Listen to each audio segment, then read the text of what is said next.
তারেক রহমান ক্ষমতায় বসেই গণতন্ত্রের গলা টিপে হত্যা করছে। এখন পর্যন্ত তারা যেটা বলছেন অতি দ্রুত, এখন দ্রুত তো 5 বছর হইতে পারে, 5 মাসও হইতে পারে। তো আমরা একটা স্পষ্ট সময়সীমা দাবি করছি। আমরা দেখছি যে যাদেরকে প্রশাসক হিসেবে বসানো হয়েছে তারা প্রশাসকের পদে বসে থেকে ভোট চাচ্ছেন, এবং সিটি কর্পোরেশনের প্রশাসকের কাজ নগরকে পরিষ্কার পরিচ্ছন্ন রাখা, কিন্তু তারা পোস্টার দিয়ে পুরো নগরের সকল দেয়াল ভরে ফেলেছেন। তো বিএনপি তো গণতন্ত্রের কথা বলে বলে বিগত 18 বছর 17 বছর রাজনীতি করতে আমরা দেখেছি, কিন্তু তারেক রহমান ক্ষমতায় বসেই গণতন্ত্রের গলা টিপে হত্যা করছেন। আমরা এর আগেও নির্বাচনের নিরপেক্ষতার স্বার্থে আমরা দাবি জানিয়েছি যে প্রশাসক যারা নিয়োজিত হয়েছেন তারা সেই সিটে বসে, প্রশাসকের চেয়ারে বসে নির্বাচন করতে পারবেন না। তারা যদি নির্বাচনে অংশগ্রহণ করেন তাহলে এটা নির্বাচনটা একদম স্টার্টিং থেকেই বিতর্কিত এবং একপাক্ষিক, এবং নির্বাচনে কোনো ধরনের লেভেল প্লেয়িং ফিল্ড থাকবে না। আমরা দেখছি যে দেশে হামের যেই প্রকোপ সেটা দিনকে দিন বেড়েই যাচ্ছে।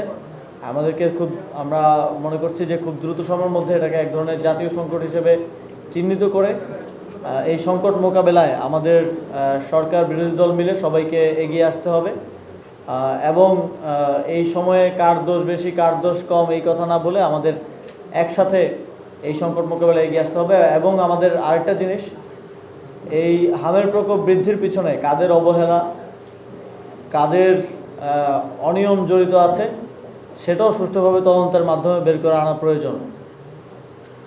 আমরা দেখছি যে দেশে আইনশৃঙ্খলার পরিস্থিতির অবনতি হচ্ছে। আমরা বিগত অন্তর্বর্তী সরকারের সময় বারবার শুনেছি যে নির্বাচিত সরকার আসলে সব সমস্যার সমাধান হয়ে যাবে, আইনশৃঙ্খলা পরিস্থিতি অনেক উন্নত হবে। আমরা বর্তমান সরকার আসার পর স্বরাষ্ট্রমন্ত্রী থেকে বারবার শুনি যে কোনো মব চলবে না, আইনশৃঙ্খলা পরিস্থিতি খুব ভালো আছে, কিন্তু মাঠের পরিস্থিতি ভিন্ন। জনগণের নিরাপত্তা এক ধরনের শঙ্কা তৈরি হয়েছে, এবং আমরা বিভিন্ন ধরনের আইনশৃঙ্খলার পরিস্থিতি যে ব্যাহত হচ্ছে সেটার বিভিন্ন ইনস্ট্যান্স আমরা সারা দেশে দেখতে পাচ্ছি। আমরা দেখছি যে ইদানিং সীমান্ত হত্যা আবার হঠাৎ করে বেড়ে যাচ্ছে। এটা একটা কনসার্নের বিষয়। আমরা আশা করি যে সরকার সীমান্ত হত্যা রোধে শক্তিশালী ডিপ্লোম্যাটিক অবস্থান নেবে, এবং এজন্য ভারত সরকারের কাছে এটা প্রশ্ন রাখবে, এবং ভারতের যে বাংলাদেশে রাষ্ট্রদূত আছেন তাকে ডেকে নিয়ে সরকার জবাবদিহিতা চাইবে যে এই সীমান্ত হত্যা কেন বাড়ছে। আমরা আমাদের দেশের নাগরিকদের নিরাপত্তাটাই সর্বাগ্রে দেখতে চাই। এই যে সরকার সবার আগে বাংলাদেশ বলে, কিন্তু সীমান্ত হত্যার ব্যাপারে কোনো কথা যখন সরকার বলে না, কোনো কূটনৈতিক পদক্ষেপ নেয় না, তখন আমাদের মনে হয় যে আসলে সবার আগে তো বাংলাদেশ, এটা তাদের মুখের বলি, কাজের ক্ষেত্রে সেটা আমরা দেখতে পাই না।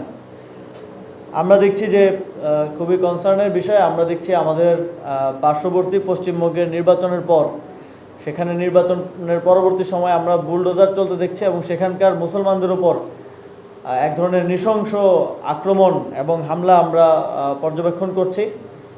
আমরা আমাদের বিভিন্ন গণতান্ত্রিক লড়াইয়ে আমাদের ভারতেরও বিভিন্ন অংশের জনগণকে আমাদের পাশে পেয়েছি। আমরা বিশেষ করে পশ্চিমবঙ্গের অনেকে আমাদের গণতান্ত্রিক লড়াইয়ে বিভিন্ন সময় আমাদের পাশে তাদের বিবৃতি বক্তব্যের মাধ্যমে তাদের সংহতি প্রকাশ করেছেন। আমরাও যখন এনআরসি সিএ আইন করা হয়, পশ্চিমবঙ্গে যখন আন্দোলন হয়, জেএনইউতে যখন আন্দোলন হয়, আমরা তাদেরকে সমর্থন জানিয়েছি।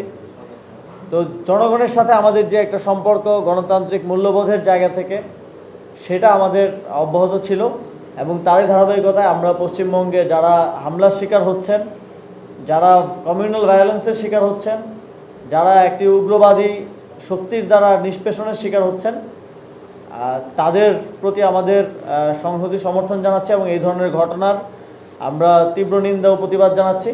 এবং আমরা ইন্টারন্যাশনাল কমিউনিটির কাছেও আহ্বান জানাতে চাই যে আপনারা এই যে হিউম্যান রাইটস ভায়োলেশন হচ্ছে, এটা নিয়ে আরও সচেতনতা প্রয়োজন।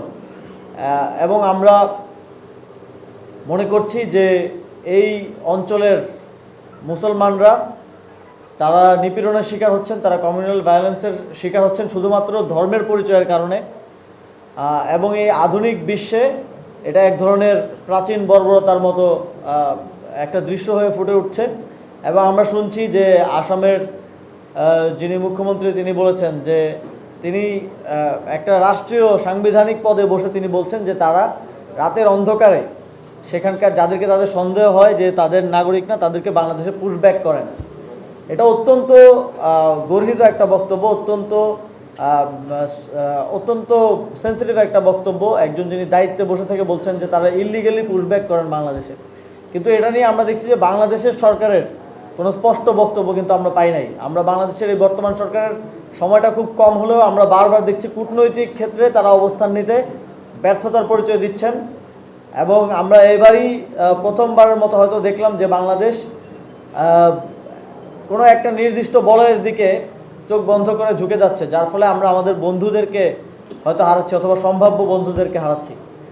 আমাদের আহ্বান থাকবে কূটনৈতিক ক্ষেত্রে সরকার আরও শক্তিশালী অবস্থান নেবে এবং বাংলাদেশের স্বার্থকে আগে দেখে অন্য কোনো দেশের স্বার্থকে না দেখে তারা ভয়েস রেজ করবে এবং ভারতের যারা নিপীড়নের শিকার হচ্ছে রাষ্ট্রীয়ভাবে তাদের পক্ষে দাঁড়াবে।